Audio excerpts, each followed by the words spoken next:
नमस्कार। सुबह के 5 बजे हैं। सुबह के टाइम में आपको बहुत अच्छी बातें बता रहा हूँ। सुबह का टाइम जो होता है अमृत वेले का होता है। हम सिंधियों में ब्राह्मण हैं। हमारे सीएडी सर्किल पे, कोटा राजस्थान सीएडी सर्किल पे हमारा गुरुद्वारा है। हमारी अम्मा ख़त्म हुई है 105 साल की होके। वो बताती थी कि अगर इंसान सुबह 4 बजे से लेके और 5 बजे के बीच एक टाइम फिक्स कर ले और 40 दिन भगवान का नाम लेता है तो जो भी मनोकामना करेगा ना कि भाई मेरे को ये चाहिए वो मिल जाएगा। ये सत्य वचन है। जैसे मोमडन का टाइम रहता है 5 टाइम का नमाज का, ऐसे हिंदुओं का भी टाइम रहता है। पर अपने हिंदुओं में क्या है कि लोगों को पूरी जानकारी नहीं है। वो जब चाहे तब अगरबत्ती करते हैं। अगरबत्ती का, पूजा का एक फिक्स टाइम होना चाहिए।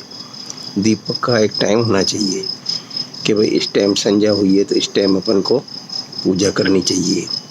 पूजा का टाइम अगर निर्धारित होगा तो भगवान टाइम पे देता है।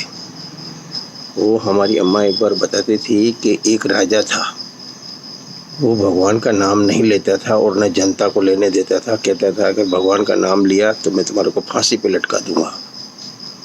तो उसने क्या करा, सारा अनाउंसमेंट करा दिया। बोले जो भी अगर भगवान का नाम लेगा उसको उसी रोज फांसी पे लटकाएंगे। तो एक रोज शिकार खेलने गया वो जंगल में, तो हिरन के पीछे भागा। जो सारे दरबारी उसके पीछे रह गए, वो अकेला ही दौड़ता गया तो हिरन तो गायब हो गया। ये दूसरे राज्य में पहुंच गया। अब दूसरे राज्य में पहुंच गया तो जंगल के सहारे ये जा रहा था। तो रास्ते में देखा कोई साधु, दूर से देखा उसने कोई साधु कहीं पे प्रवचन कर रहा है। लोग बाग बैठे हुए हैं, सत्संग हो रहा है। तो वहाँ तो कुछ कह नहीं सकता था। तो उसने क्या करा, घोड़े की लगाम तो मुंह में डाल दी और दोनों उंगलियां जो दोनों कानों में एक एक करके डाल दी। तो जैसे ही वो जा रहा था तो उसने क्या देखा कि कोई एक पेड़ की शाखाएं होती है ना, ऊपर नीचे होती है। तो कोई एक पेड़ की शाखा नीचे हो रही थी।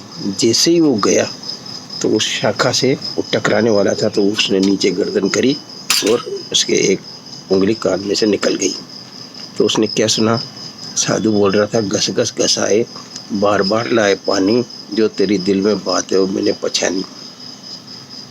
अब वो गाना समझ के गाने लगा और अपने राज्य में दूसरे दिन सुबह हुई तो अपने राज्य में आ गया। आने के बाद वो जब भी राजगद्दी पे बैठता तो यही बोलता, घस घस घसाए बार बार लाए पानी, जो तेरी दिल में बात है वो मैंने पहचानी। तो कोई उसको बोल ही नहीं सकता था क्योंकि वो गुस्सेबाज था। तो सारे दरबारी सुनते थे और चुप रहते थे। वो सोचते थे ये राजा को क्या हो गया है, बार बार ये बोलता है। कोई भी अपन भजन या कोई अपन गाना भी सुन लेंगे ना कहीं, तो अपने माइंड में, जहन में वही घूमता रहता है। तो उसके वही घूमता रहता था। तो संडे का दिन नाई आया हजामत बनाने, मतलब दाढ़ी बनाने। तो पहले के टाइम पे क्या होता था कि ये नाई जो आते थे ना, एक पट्टा लाते थे और पट्टे पे पानी डालते थे और उस तरह घुमाते थे। उससे क्या तीखा होता था उस तरह, और उससे दाढ़ी बनाते थे। तो जैसे ही नाई आया उसने उस तरह लगा, उसने वो पट्टा बांधा ऊपर दीवार पे और पानी लगाया और उस तरह घुमाने लगा। इतने में राजा बोल गया, बोले घस घस घसाए बार बार लाए पानी, जो तेरी दिल में बात है वो मैंने पहचानी। अब साहब क्या हुआ कि नाई सुनते ही तो शक पका गया। फिर उसने पानी लगाया, फिर उस तरह घुमाया। इतने में तो फिर वो बोला और नाई के तो हाथ पैर फूल गए। पता नहीं क्या हुआ, वो बोल रहे जा रहा था और ये नर्वस हो ही जा रहा था। तो नाई एकदम से आया और उसके पैरों में पड़ गया। बोले भैया क्या हुआ, हजमत बना, दाढ़ी बना? बोले नहीं साहब, एक मेरे को जबान। तो पहले क्या जबान लेते थे राजा से, अगर उसने जबान दे दी तो कुछ भी नहीं करता था। बोले मेरे को जबान दो, मेरे को फांसी पे नहीं लटकाओगे और मेरे को मारोगे नहीं। मैं आपको एक बात बता रहा हूँ। बोले क्या बात है? बोले तो दाढ़ी बना। बोले नहीं, पहले मेरी बात सुनो। बोले ठीक है। बोला जो आपका भाई है ना, उसने मेरे को बोला था कि दाढ़ी बनाते बनाते मेरे भाई की गर्दन अलग कर देना और मैं राजा बनूंगा, तेरे को वजीर बना दूंगा। इतनी बात सुनते तो सुबह का टाइम ही था।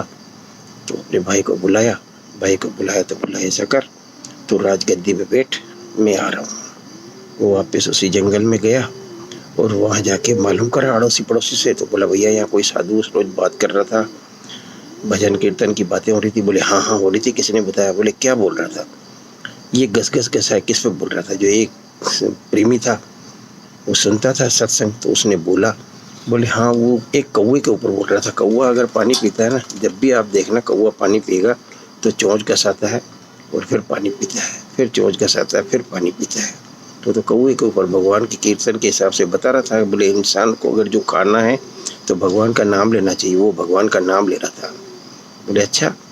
वापस आया। वापस आने के बाद भाई को बोला, अब तेरा राज तिलक कर रहा हूँ, पर एक अनाउंसमेंट कर दे कि जो भगवान का नाम नहीं लेगा उसको मैं फांसी पे लगाऊंगा, फांसी पे लटकाऊंगा।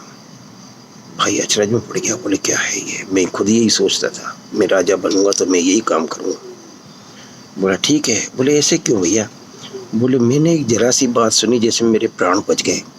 तू मेरे को मरवाना चाहता था, खैर कोई बात नहीं, पर मैंने एक भगवान की एक जरा सी बात सुनी जिसमें मेरे प्राण बच गए। तो इंसानों की मैंने तो बहुत गलती करी है उनको मना करके।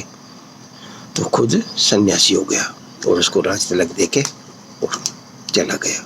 तो कहने का मतलब ये कि जरा सी भगवान की आप कथा सुनोगे या भगवान के प्रवचन सुनोगे ना, तो आपका भी हर्ष वही होगा। जो कहीं कोई विपदा आने वाली होगी या कोई परेशानी आने वाली होगी वो खत्म हो जाएगी।